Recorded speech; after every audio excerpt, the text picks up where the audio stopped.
What? iamROGUE.com. It's Relativity Media's movie news site. iamROGUE. iamROGUE. Yeah. Like going rogue. Like going rogue, Oh, I exactly. see. You're kind of Okay. rogue, get the t-shirt on with the blazer, so. Rogue. I wanted to begin by asking you, how familiar were you with the Richard Kalinsky story and sort of the story of the Iceman and who he was before you began the project? Before I was approached, not that familiar at all. I vaguely remembered an HBO thing, but that I didn't watch. But a lot of guys I knew watched and thought it was. And then I was approached, and I watched some of the interviews. And then once I was going to do it, I tried to lobotomize all of it from my mind because I sort of went into denial, as did, I think, the girl that I was playing, the woman right, that I as was Deborah playing. did. Yeah. And did you talk to her at all? I know she didn't get involved in the project until sort of later. I don't even know. She changed her name, and okay. I don't think she's findable. I don't know. And I know she didn't want to have anything to do with it, which was very, very hard for me too, because I've never done anything like that. And but it is sort of it's an adaptation. It's right. Her name, it's changed, but yeah, that was I've always had the blessings of people that I've played, so that was interesting to do that. To do that without really having that kind of contact. Yeah, and also not a lot of research available about her.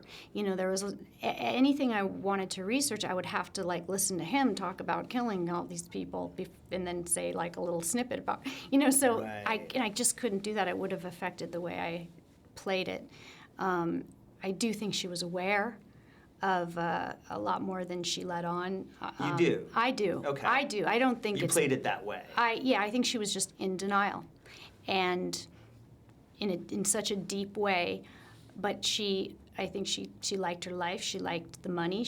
They were flourishing. She wanted it to continue that way.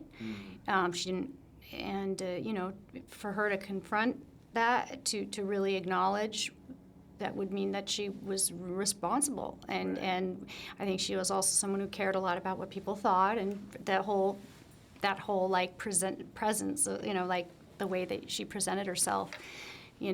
She's I think much more complicated than just the wife that didn't.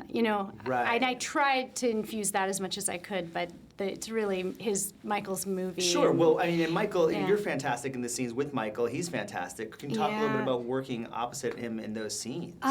Was great. I mean, wanted to say one thing, even in her sort of confrontation scene with him, I think you can be in denial and still do that. Right. And it helps you justify it later. So, but working with him was great. He's amazing. He's a brilliant actor. And what was great was that he keeps you very present, which is what we really want to be. You can do research and preparation for years and just fall apart if you're not present and listening to the person you're in the scene with. And he really, you didn't know what he was going to do, so you had to be. And so that was amazing, and I really, really appreciated that. Yeah. Really, well, it's a great film, and you give a great performance in it as well. Thank you. Yeah, Thank you so much. I got to see it at the Sonoma Film Festival last weekend. Hey.